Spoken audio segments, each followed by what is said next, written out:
So ayan nga guys, meron tayong nadaanan na nasira ng motor. So nag-offer tayo na tulungan siya. Kasi kawawa, ang layo na daw ng nilakad niya.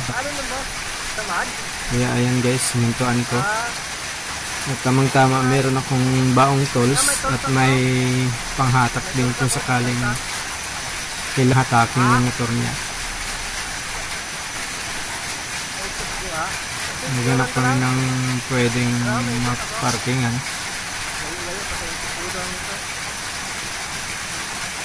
Kaya ayan guys, ang sabi niya natanggal daw yung kadena, kaya ayaw daw kumapit pag kinambya.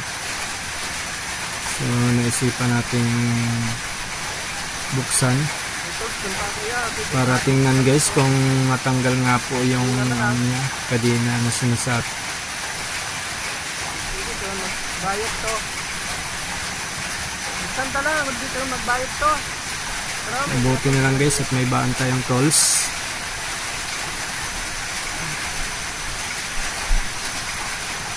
Yun guys, yung loaded guys.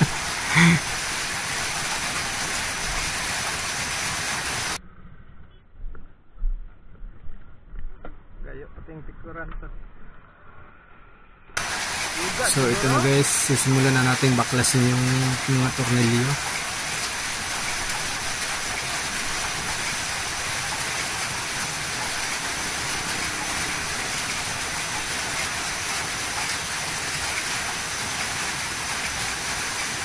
Kawawa naman si Manong. Galing daw siya sa duty, security guard. So pauwi pa lang siya. Ayan nga, naabireya yung motor niya.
Ayan guys, after natin matanggal yung cover, wow English.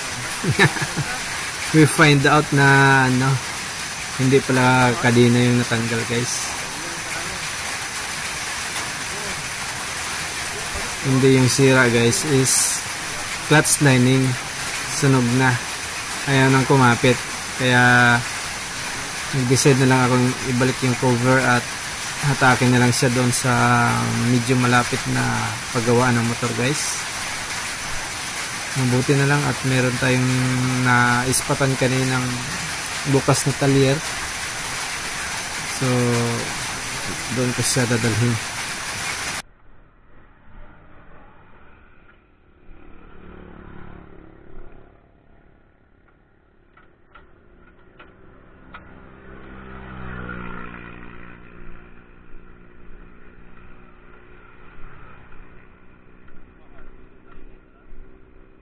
Serang berlining karon.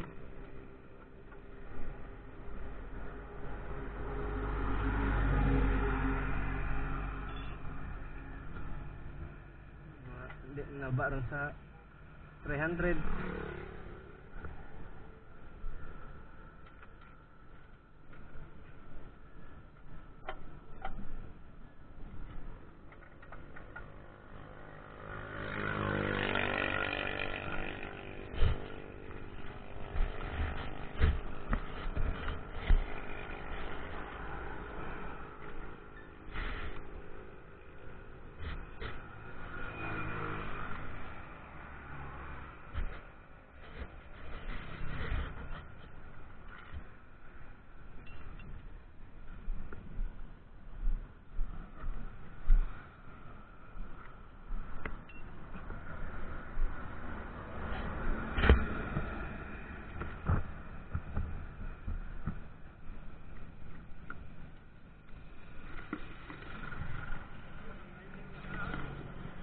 Di ka rin daan.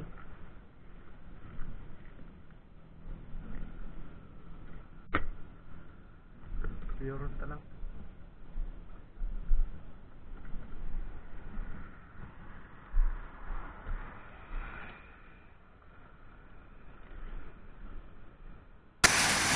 Ayan guys, ginamitan ko na ng pangtali ko sa kambing.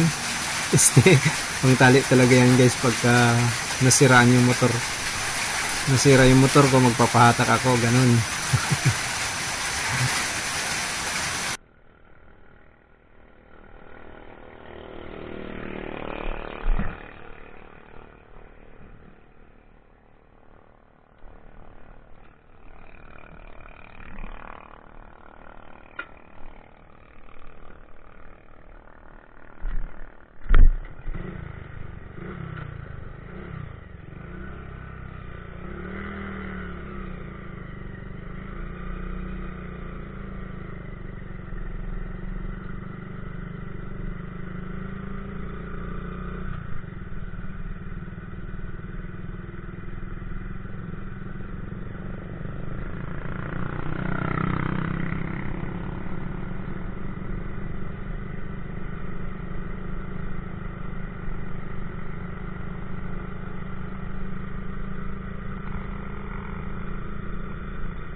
At ayan na nga, narating na natin yung paggawa ng mga motorsiklo.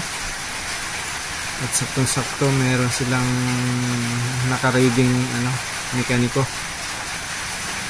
So hanggang dito na guys. Iwan ko na lang si Manong Marine Security para mapagawa yung motor niya. Ang sarap sa pakiramdam may natulungan tayo guys kahit sa ganyang paraan na lang. Kasi kawawa naman na nakikita natin nagtutulak. Pawis na pawis. Ayan, at ang layo-layo pa. Kaya hanggang sa sunod guys. Salamat sa panonood. Hanggang sa muli. God bless.